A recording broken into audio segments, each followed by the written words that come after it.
Hello friends, welcome to स्टडीकर। मैं हूं आपका दोस्त प्रभाकर। आज के इस महत्वपूर्ण लेक्चर में हम आपके साथ डिस्कस करने वाले हैं 4 जनवरी 2024 के मोस्ट इंपॉर्टेंट करेंट अफेयर्स के क्वेश्चन। तो आप इस पूरे लेक्चर को बहुत ही ध्यान से लास्ट तक जोड़ देखिएगा। आज का पहला और इंपॉर्टेंट क्वेश्चन है, MS स्वामीनाथन पुरस्कार से किसे सम्मानित किया गया है? तो प्रोफेसर BR कंबोज को अभी हाल ही में MS स्वामीनाथन पुरस्कार से सम्मानित किया गया है। दोस्तों, प्रोफेसर BR कंबोज कौन है? तो वह चौधरी चरण सिंह हरियाणा कृषि विश्वविद्यालय के कुलपति हैं। तो उन्हें अभी हाल ही में कृषि विज्ञान के क्षेत्र में MS स्वामीनाथन पुरस्कार से सम्मानित किया गया है। यहाँ पर आप देख सकते हैं, ये है प्रोफेसर BR कंबोज और ये हैं कर्नाटक के गवर्नर थावर चंद गहलोत। तो उनके द्वारा यह पुरस्कार उन्हें दिया गया है।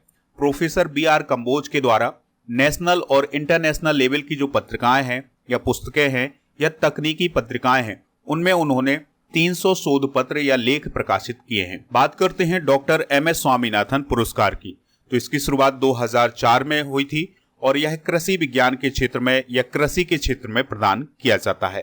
पहला पुरस्कार किसे प्रदान किया गया था? तो डॉक्टर नॉर्मन E वोरलॉग को प्रदान किया गया था और doctor Norman E Borlaug America के कृषि वैज्ञानिक थे। तो इन्हें 2005 में डॉक्टर MS स्वामीनाथन पुरस्कार से सम्मानित किया गया था। बात करते हैं डॉक्टर MS स्वामीनाथन की। तो अगर आपसे क्वेश्चन पूछा जाए कि भारतीय हरित क्रांति के जनक कौन है, तो वो है डॉक्टर MS स्वामीनाथन। इनका पिछले साल 28 सितंबर 2023 को निधन हुआ था। एक और क्वेश्चन आपके लिए बन सकता है कि हरित क्रांति का जनक किसे कहा जाता है? तो डॉक्टर नॉर्मन E वोरलॉग को हरित क्रांति का जनक कहा जाता है। तो यहाँ पर कंफ्यूज नहीं होना है। भारतीय हरित क्रांति के जनक कौन है? MS स्वामीनाथन। और हरित क्रांति के जनक कौन है? Doctor Norman E Borlaug. दोस्तों, बात करते हैं 2023 के पुरस्कारों की। तो अभी हाल ही में इंदिरा गांधी शांति पुरस्कार डेनियल बारेनबॉइम और अली अबू अब्बाद को प्रदान किया गया है। इसी प्रकार से विजय अमृतराज और लिएंडर पेस को अंतरराष्ट्रीय टेनिस हॉल ऑफ फेम का सम्मान दिया गया है। पेरुमल मुरुगन को JCB पुरस्कार दिया गया है और वान की मून को दिवाली पावर ऑफ 1 अवार्ड से सम्मानित किया गया है। डॉक्टर हेमाचंद्रन रवि कुमार को कर्मवीर चक्र पदक 2023 से सम्मानित किया गया है और प्रसिद्ध फुटबॉलर लियोनेल मेसी को time magazine athlete of the year चुना गया है 2023 का। चलिए दोस्तों, अब हम इस क्वेश्चन के ऑप्शन डिस्कस कर लेते हैं।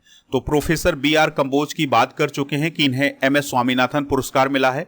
पुष्पा भारती जी की बात करें तो इन्हें 33वां व्यास सम्मान प्रदान किया गया है और कबीर बेदी जी को इटली का द ऑर्डर ऑफ मेरिट दिया गया है और जावेद अख्तर जी को अभी हाल ही में पद्म पाणी लाइफ टाइम अचीवमेंट अवार्ड दिया गया है। आप इस पूरे लेक्चर को बहुत ही ध्यान से लास्ट तक देखिएगा। लास्ट में आपसे क्वेश्चन पूछा जाएगा जिसका आंसर कमेंट बॉक्स में देना है।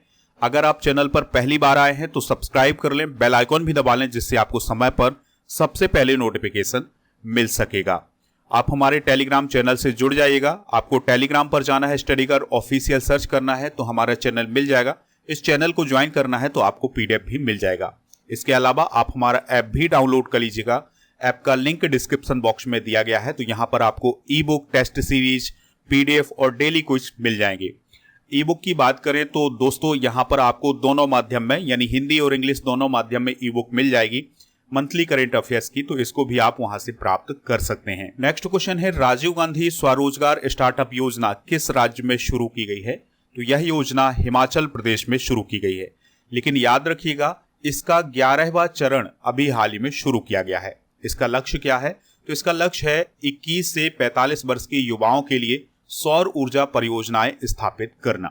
दोस्तों, इस योजना के माध्यम से जो ग्रामीण युवा है वो अपनी भूमि पर सौर ऊर्जा संयंत्र स्थापित कर सकेंगे। इससे उनको स्वरोजगार प्राप्त होगा। तो इसके लिए यह योजना शुरू की गई है। बात करते हैं हिमाचल प्रदेश की। तो हिमाचल प्रदेश का गठन कब हुआ था? 25 जनवरी 1971 को। कैपिटल क्या है इसकी? शिमला और धर्मशाला। धर्मशाला इसकी शीतकालीन राजधानी है। जिलों की संख्या कितनी है? 12। राज्यपाल कौन है वर्तमान में? शिव प्रताप शुक्ल। दोस्तों, मुख्यमंत्री कौन है? सुखविंदर सिंह सुक्खू। विधानसभा की यहाँ पर 68 सीटें हैं, राज्यसभा की 3 सीटें हैं और लोकसभा की 4 सीटें हैं। हिमाचल प्रदेश की लोकेशन भी आप देख लीजिएगा। यह है हिमाचल प्रदेश की लोकेशन। तो इसकी सीमा लद्दाख से लगती है, जम्मू कश्मीर से, पंजाब से, हरियाणा से और उत्तराखंड से लगती है। तो ये पॉइंट आप नोट कर लीजिएगा। दोस्तों, हाल ही में लॉन्च की गई कुछ प्रमुख योजनाएं भी डिस्कस कर लेते हैं। मिशन दक्ष की बात करें तो यह बिहार सरकार के द्वारा लॉन्च किया गया है। मुख्यमंत्री निर्माण श्रमिक पेंशन योजना छत्तीसगढ़ सरकार के द्वारा। अबुआ आवास योजना झारखंड सरकार के द्वारा। लाडली बहना योजना मध्य प्रदेश। गृह लक्ष्मी योजना कर्नाटक। सबल योजना हिमाचल प्रदेश। मिशन शक्ति स्कूटर योजना ओडिशा और मुख्यमंत्री लोक सेवक आरोग्य योजना असम सरकार के द्वारा शुरू की गई है। दोस्तों, आपके लिए एक बहुत ही जरूरी सूचना है और खुशखबरी है, तो ध्यान से सुनते जाइएगा। अगर आप UP police, UPSI, SSC, Bihar दरोगा, रेलवे, दिल्ली पुलिस या भारत के किसी भी एग्जाम की तैयारी कर रहे हैं तो उसके लिए आपको टॉप क्वालिटी की फैकल्टी उपलब्ध होने वाली है। अब ये फैकल्टी कहाँ मिलेगी? तो आपको यूट्यूब पर जाना है, राजा गुप्ता करेंट अफेयर्स सर्च करना है। तो ये प्लेटफॉर्म भी हमारा ही प्लेटफॉर्म है, यानी यहाँ पर आपको कंफ्यूज नहीं होना है। स्टडी कर और राजा गुप्ता करेंट अफेयर्स, ये दोनों चैनल एक ही चैनल हैं, ठीक है। तो वहां पर आपको राजा गुप्ता सर मिलेंगे। इसके अलावा और जो टॉप क्वालिटी की फैकल्टी है वो उपलब्ध होगी, जो आपको सभी एग्जाम की तैयारी करवाएगी। तो कल दोस्तों लॉन्चिंग होने वाली है दोपहर में 12 बजे। तो आप इस चैनल पर जरूर जुड़िएगा। यहाँ पर आपको फैकल्टी से परिचय करवाया जाएगा, उनका इंट्रोडक्शन होगा और जो भी और महत्वपूर्ण सूचनाएं होंगी ये यहाँ पर उपलब्ध होंगी। तो आपको कंफ्यूज नहीं होना है। स्टडी करो और राजा गुप्ता करेंट अफेयर्स, ये दोनों चैनल एक ही हैं। अगर हम राजा गुप्ता सर की बात करें तो इनकी कल क्लास होने वाली है यूपी जीके की। तो यूपी जीके में ये 1000 से अधिक प्रश्नों को करवाएंगे, जो कि आपके यूपी पुलिस, यूपीएसआई के लिए बहुत ही महत्वपूर्ण होंगे। तो दोस्तों, आप सुबह 8 बजे इस क्लास से जरूर जुड़िएगा राजा गुप्ता करेंट अफेयर्स प्लेटफॉर्म पर। अगला क्वेश्चन है, पावर ग्रिड कॉर्पोरेशन के नए सीएमडी कौन बने हैं? तो इस क्वेश्चन का आंसर हो जाएगा रविंद्र कुमार त्यागी। तो रविंद्र कुमार त्यागी पावर ग्रिड कॉर्पोरेशन के नए सीएमडी बने हैं। तो उनकी नियुक्ति किसके स्थान पर की गई है? श्रीकांत कांदीकुप्पा के स्थान पर की गई है। दोस्तों, बात करें power grid corporation of India limited की, तो इसकी स्थापना 23 अक्टूबर 1989 को की गई थी। हेडक्वार्टर कहाँ है इसका? गुरुग्राम, हरियाणा में। और याद रखिएगा कि जो power grid corporation of India limited है, यह भारत की महारत्न कंपनी है, जिसमें भारत सरकार की 51.34% की हिस्सेदारी है। दोस्तों, यहां पर बात आई है महारत्न कंपनी की, तो भारत की महारत्न कंपनियों को एक बार रिवाइज कर लेते हैं। तो अगर आपसे क्वेश्चन पूछा जाए वर्तमान में भारत में कितनी महारत्न कंपनियां हैं, तो 13 महारत्न कंपनियां हैं। और महारत्न कंपनी की जो योजना है ये मई 2010 में शुरू की गई थी। तो पहली कंपनी है भारत हैवी इलेक्ट्रिकल्स लिमिटेड, जिसे हम वेल बोलते हैं। तो ये भारत की महारत्न कंपनी है। दूसरी कंपनी है भारत पेट्रोलियम कॉर्पोरेशन लिमिटेड। तीसरी कंपनी है कोल इंडिया लिमिटेड। चौथी कंपनी है gas authority of India limited. पांचवी कंपनी है हिंदुस्तान पेट्रोलियम कॉर्पोरेशन लिमिटेड। और छठी कंपनी है इंडियन ऑयल कॉर्पोरेशन लिमिटेड। सातवीं कंपनी है नेशनल थर्मल पावर कॉर्पोरेशन। इसके अलावा तेल और प्राकृतिक गैस निगम, ये भी महारत्न कंपनी है। Power grid corporation of India, ये भी महारत्न कंपनी है। स्टील अथॉरिटी ऑफ इंडिया, जिसे हम सेल बोलते हैं, ये भी भारत की महारत्न कंपनी है। पावर फाइनेंस कॉर्पोरेशन और ग्रामीण विद्युतीकरण निगम लिमिटेड और ऑयल इंडिया लिमिटेड, ये सभी भारत की महारत्न कंपनियां हैं। तो आपसे क्वेश्चन में पूछा जा सकता है कि निम्न में से कौन भारत की महारत्न कंपनी है या भारत की महारत्न कंपनी नहीं है। तो आपको आना चाहिए कि कौन सी भारत की महारत्न कंपनी है और कौन सी नहीं है। दोस्तों, ऑप्शन की अगर हम बात करें तो पावर ग्रिड कॉर्पोरेशन के नए सीएमडी बने हैं रविंद्र कुमार त्यागी, लेकिन यहां पर बात आई है CS राजन की। तो CS राजन कौन है? तो ये कोटक महिंद्रा बैंक के नए अध्यक्ष हैं। और फिर अगला नाम है हितेश कुमार मकवाना का। ये कौन है? तो ये भारत के नए महासर्वेक्षक हैं। और रजत कुमार जैन कौन है दोस्तों? फिनो पेमेंट बैंक के अध्यक्ष। नेक्स्ट क्वेश्चन है, किस राज्य के राज्यपाल ने आयुष्मान योजना के तहत कैशलेस स्वास्थ्य सुविधा का उद्घाटन किया है? आंसर हो जाएगा हरियाणा। तो हरियाणा के गवर्नर के द्वारा अभी हाल ही में आयुष्मान योजना के तहत कैशलेस स्वास्थ्य सुविधा का उद्घाटन किया गया है। हरियाणा के गवर्नर कौन है? बंडारू दत्तात्रेय। तो उनके द्वारा अभी हाल ही में आयुष्मान भारत योजना के तहत कैशलेस स्वास्थ्य सुविधा का उद्घाटन किया गया है। इस सुविधा का फायदा किसे मिलने वाला है? तो हरियाणा सरकार के अंतर्गत जो सरकारी कर्मचारी हैं और जो उनके परिवार वाले हैं, उन्हें कैशलेस स्वास्थ्य सुविधा का तोहफा मिला हुआ है। बात करते हैं आयुष्मान भारत योजना की। तो इस योजना को कब लॉन्च किया गया था? 2018 में। और इसका उद्देश्य क्या है? इसका उद्देश्य है सभी को स्वास्थ्य कवरेज प्रदान करना, यानी कि सभी को स्वास्थ्य से संबंधित जो सुविधाएं हैं वो प्रदान करना।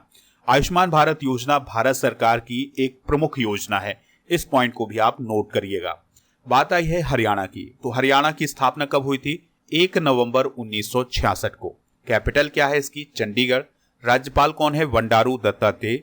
मुख्यमंत्री कौन है? मनोहर लाल खट्टर। विधानसभा की कितनी सीटें हैं? 90। राज्यसभा की कितनी सीटें हैं? 5। लोकसभा की कितनी सीटें हैं? 10। क्वेश्चन है, मिस्र, इथियोपिया, ईरान, सऊदी अरब और यूएई किस संगठन में पूर्ण सदस्य के रूप में शामिल हुए हैं? आंसर हो जाएगा ब्रिक्स। तो दोस्तों, मिस्र, इथियोपिया, ईरान, सऊदी अरब और यूएई ब्रिक्स संगठन में पूर्ण सदस्य के रूप में शामिल हुए हैं। देखिए दोस्तों, इसकी पृष्ठभूमि समझिएगा। 2023 में साउथ अफ्रीका के जोहान्सबर्ग में ब्रिक्स का 15वां सम्मेलन आयोजित किया गया था और इस सम्मेलन में यह प्रस्ताव रखा गया कि मिस्र, इथियोपिया, ईरान, सऊदी अरब, संयुक्त अरब अमीरात और अर्जेंटीना ब्रिक्स में शामिल होंगे। तो इसी प्रस्ताव के अंतर्गत 1 जनवरी 2024 को मिस्र, इथियोपिया, ईरान, सऊदी अरब और संयुक्त अरब अमीरात को ब्रिक्स में शामिल किया गया है। तो अब ब्रिक्स में देशों की संख्या कितनी हो गई है? 10। लेकिन यहां पर ध्यान देने वाली बात यह है कि ब्रिक्स में अर्जेंटीना शामिल नहीं हुआ है, क्योंकि वहां के जो राष्ट्रपति हैं उन्होंने मना कर दिया था कि वो ब्रिक्स में शामिल नहीं होंगे। अगर आपसे एक क्वेश्चन पूछा जाए कि 2024 में ब्रिक्स का समिट किस देश में आयोजित किया जाएगा, तो ये रूस में किया जाएगा। दोस्तों, बात करते हैं ब्रिक्स की। तो ब्रिक्स का फुल फॉर्म क्या होता है? ब्राजील, रसिया, इंडिया, चाइना और साउथ अफ्रीका। दोस्तों, 2001 में अर्थशास्त्री जिम ओ'नील के द्वारा एक शब्द दिया गया था ब्रिक, जिसमें ब्राजील, रसिया, इंडिया और चाइना शामिल थे। फिर इसका पहला समिट हुआ 2009 में। कहां हुआ? रूस के एकटेरिनबर्ग में। फिर 2010 में इस ब्रिक संगठन में साउथ अफ्रीका भी शामिल हो गया। फिर इस प्रकार से ये जो ब्रिक्स संगठन था ये ब्रिक्स बन गया और फिर इन ब्रिक्स देशों के द्वारा 2014 में एक बैंक का गठन किया गया था जिसका नाम है न्यू डेवलपमेंट बैंक। चलिए दोस्तों, इस क्वेश्चन के ऑप्शन भी डिस्कस कर लेते हैं। बात आई है यूएनओ की, यानी यूएन की। तो यूएन के द्वारा अभी हाल ही में 2024 को अंतरराष्ट्रीय कैमलेट्स वर्ष घोषित किया है। डब्ल्यूएचओ की बात करें तो डब्ल्यूएचओ ने कोरोना के नए स्ट्रेन JN1 को वेरिएंट ऑफ इंटरेस्ट घोषित किया है। यूनेस्को की बात आई है तो यूनेस्को के द्वारा अभी हाल ही में गरबा को अमूर्त सांस्कृतिक विरासत सूची में शामिल किया है। नेक्स्ट क्वेश्चन है, विश्व ब्रेल दिवस कब मनाया जाता है? तो हर साल 4 जनवरी को विश्व ब्रेल दिवस मनाया जाता है। यह दिवस 4 जनवरी को ही क्यों मनाया जाता है? क्योंकि ब्रेल लिपि के आविष्कारक लुई ब्रेल का जन्म 4 जनवरी 1809 को फ्रांस में हुआ था। तो उनके जन्म दिवस पर हर साल 4 जनवरी को ब्रेल दिवस मनाया जाता है। अब यहाँ पर बात आ रही है ब्रेल लिपि की। तो ब्रेल लिपि किसके लिए काम आती है? तो जो दृष्टिबाधित लोग होते हैं उनके लिए ब्रेल लिपि काम आती है। इसके माध्यम से वो चीजों को पढ़ सकते हैं। जनवरी माह में मनाए जाने वाले प्रमुख दिवस डिस्कस कर लेते हैं। तो 1 जनवरी को DRDO का स्थापना दिवस, 2 जनवरी को अंतर्मुखी दिवस मनाया जाता है, 8 जनवरी को अफ्रीकी राष्ट्रीय कांग्रेस का स्थापना दिवस मनाया जाता है। इसके अलावा 10 जनवरी को विश्व हिंदी दिवस, 11 जनवरी को लाल बहादुर शास्त्री जी की पुण्यतिथि मनाई जाती है, 12 जनवरी को राष्ट्रीय युवा दिवस मनाया जाता है, 15 जनवरी को भारतीय सेना दिवस, 23 जनवरी को नेताजी सुभाष चंद्र बोस की जयंती मनाई जाती है। और याद रखिएगा कि इस दिवस को पराक्रम दिवस भी बोलते हैं। 24 जनवरी को राष्ट्रीय बालिका दिवस, 25 जनवरी को राष्ट्रीय मतदाता दिवस और राष्ट्रीय पर्यटन दिवस, 26 जनवरी को भारत का गणतंत्र दिवस और राष्ट्रीय सीमा शुल्क दिवस मनाया जाता है, 28 जनवरी को लाला लाजपत राय जी की जयंती मनाई जाती है और 30 जनवरी को शहीद दिवस मनाया जाता है। यहाँ पर ऑप्शन की बात करें तो 6 जनवरी को कौन सा दिवस मनाया जाता है? युद्ध अनाथों का विश्व दिवस। और 1 जनवरी को वैश्विक परिवार दिवस मनाया जाता है और 3 जनवरी को याद रखिएगा सावित्रीबाई फुले जी की जयंती मनाई जाती है। नेक्स्ट क्वेश्चन है, किस राज्य के मुख्यमंत्री के द्वारा 200 इको बसों का अनावरण किया गया है? आंसर हो जाएगा असम। तो असम के चीफ मिनिस्टर हेमंता बिश्वा शर्मा के द्वारा गुवाहाटी में 200 इलेक्ट्रिक बसें लॉन्च की गई हैं और यह प्रदूषण मुक्त असम की दिशा में एक महत्वपूर्ण कदम है। यानी सरकार का लक्ष्य है कि असम को प्रदूषण मुक्त बनाया जाए, तो उसी दिशा में काम करते हुए अभी गुवाहाटी में 200 इलेक्ट्रिक बसें लॉन्च की गई हैं। दोस्तों, असम सरकार का लक्ष्य है कि 2025 तक गुवाहाटी में 100% हरित सार्वजनिक परिवहन प्रणाली स्थापित की जाए। बात आई है असम की, तो असम नॉर्थ ईस्ट का स्टेट है। कैपिटल इसकी दिसपुर है। मुख्यमंत्री हैं हेमंता बिश्वा शर्मा, जो कि बीजेपी पार्टी से हैं, और राज्यपाल हैं गुलाब चंद कटारिया। विधानसभा की 126, लोकसभा की 14 और राज्यसभा की 7 सीटें हैं। यहाँ का राजकीय पशु याद रखिएगा भारतीय गैंडा है। यहाँ पर आप असम की लोकेशन देख सकते हैं। नेक्स्ट क्वेश्चन है, विदेश मंत्रालय के नए प्रवक्ता कौन बने हैं? तो विदेश मंत्रालय के नए प्रवक्ता बने हैं रणधीर जायसवाल। तो रणधीर जायसवाल विदेश मंत्रालय के नए प्रवक्ता बने हैं। दोस्तों, उन्होंने किसका स्थान लिया है? तो अरिंदम बागची का स्थान लिया है। जो अरिंदम बागची हैं वो जिनेवा में संयुक्त राष्ट्र और अन्य अंतर्राष्ट्रीय संगठनों में भारत के स्थायी प्रतिनिधि नियुक्त किए गए हैं। तो अब उनके स्थान पर रणधीर जायसवाल जी आए हैं।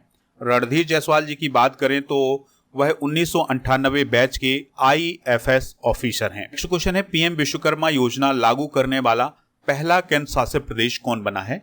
आंसर हो जाएगा जम्मू कश्मीर। तो जम्मू कश्मीर पीएम विश्वकर्मा योजना लागू करने वाला पहला केंद्र शासित प्रदेश बना है। याद रखिएगा, पीएम विश्वकर्मा योजना कब शुरू हुई थी या कब इसे लॉन्च किया गया था? तो 17 सितंबर को लॉन्च किया गया था। दोस्तों, इस पर सरकार के द्वारा वित्त वर्ष 2023-24 से 2027-28 तक 13,000 करोड़ रुपए खर्च किए जाएंगे। तो जो पारंपरिक कारीगर हैं उनको इसका फायदा मिलने वाला है। बात करें अगर हम जम्मू कश्मीर की, तो यह एक केंद्र शासित प्रदेश है और यह केंद्र शासित प्रदेश बना था 31 अक्टूबर 2019 को। कैपिटल श्रीनगर और जम्मू है और राज्यपाल हैं मनोज सिन्हा। दोस्तों, यहां पर आप जम्मू कश्मीर की लोकेशन देख सकते हैं। जम्मू कश्मीर से रिलेटेड कुछ इंपॉर्टेंट करंट अफेयर्स भी डिस्कस कर लेते हैं। तो जम्मू कश्मीर में किश्तवाड़ जिले के केसर को अभी हाल ही में GI टैग दिया गया है। डॉक्टर आपके गांव में पहल जम्मू कश्मीर में शुरू की गई है। श्रीनगर में अमृत युवा कला उत्सव का कुछ समय पहले आयोजन किया गया था। जम्मू और कश्मीर में जिला सुशासन सूचकांक की तालिका में सबसे ऊपर रहा है। और LG मनोज सिन्हा ने जम्मू में भगवान वेंकटेश्वर मंदिर का कुछ समय पहले उद्घाटन किया था। नेक्स्ट क्वेश्चन है, माउंट लेबोटोबी ज्वालामुखी में विस्फोट हुआ है, यह किस देश में है? तो यह इंडोनेशिया देश में है। तो दोस्तों, इंडोनेशिया के पूर्वी नुसा तेंगारा में माउंट लेबोटोबी में अभी हाल में विस्फोट हुआ है, जिसके कारण वहां के आसपास के 2000 से अधिक निवासियों को निकाला गया है। ज्वालामुखी की बात आई है तो आप याद रखिएगा, भारत का एकमात्र सक्रिय ज्वालामुखी कौन है? बैरन द्वीप। कौन है दोस्तों? बैरन द्वीप। और यह कहां पर स्थित है? बंगाल की खाड़ी में। बैरन द्वीप को आप याद रखिएगा कि यह अंडमान निकोबार द्वीप समूह में है और यह दक्षिण एशिया का एकमात्र सक्रिय ज्वालामुखी है। दोस्तों, विश्व की कुछ प्रमुख ज्वालामुखियां भी डिस्कस कर लेते हैं।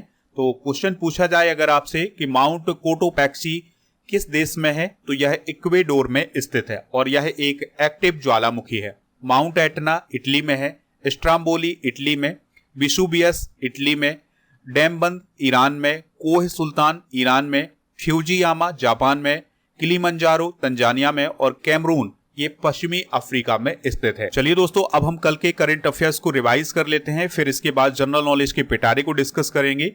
लास्ट में पूछेंगे आपसे एक क्वेश्चन जिसका आंसर कमेंट बॉक्स में देना है। तो कल का पहला क्वेश्चन था, पहले ऑल गर्ल्स सैनिक स्कूल का उद्घाटन कहां किया गया है? वृंदावन में। डेमोक्रेटिक रिपब्लिक ऑफ कॉन्गो के प्रेसिडेंट कौन चुने गए हैं? फेलिक्स सेसिकेदी। 75 मिलियन। हाल ही में किस राज्य में सामूहिक सूर्य नमस्कार का गिनीज वर्ल्ड रिकॉर्ड बनाया गया है? गुजरात। वेद प्रकाश नंदा कौन थे जिनका हाल ही में निधन हो गया है? शिक्षाविद। इंडियन ऑयल कॉर्पोरेशन के नई निदेशक कौन बनी है? रश्मि गोबिल। दुर्घटना संभावित साइटों को नेविगेशन प्लेटफॉर्म पर मैप करने वाला पहला राज्य कौन बना है? पंजाब। सावित्रीबाई फुले की जयंती किस दिन मनाई जाती है? 3 जनवरी को। और दोस्तों, पुलिस महानिदेशकों और महानिरीक्षकों का 58वां अखिल भारतीय वार्षिक सम्मेलन कहां आयोजित किया जाएगा? जयपुर में। स्कॉटिश स्क्वैश जूनियर ओपन 2023 में वीमेंस अंडर 19 खिताब किसने जीता है? अनाहत सिंह ने जीता है। तो ये थे कल के करंट अफेयर्स के क्वेश्चन। आज के जनरल नॉलेज के पिटारे में हम डिस्कस करेंगे भारत के शास्त्रीय नृत्य। अगर क्वेश्चन आपसे पूछा जाए कि भारत में कितने शास्त्रीय नृत्य हैं, यानी उनकी संख्या कितनी है, तो 8 शास्त्रीय नृत्य हैं। वो कौन कौन से शास्त्रीय नृत्य हैं, वो किस राज्य से संबंधित हैं, इसको डिस्कस कर लेते हैं।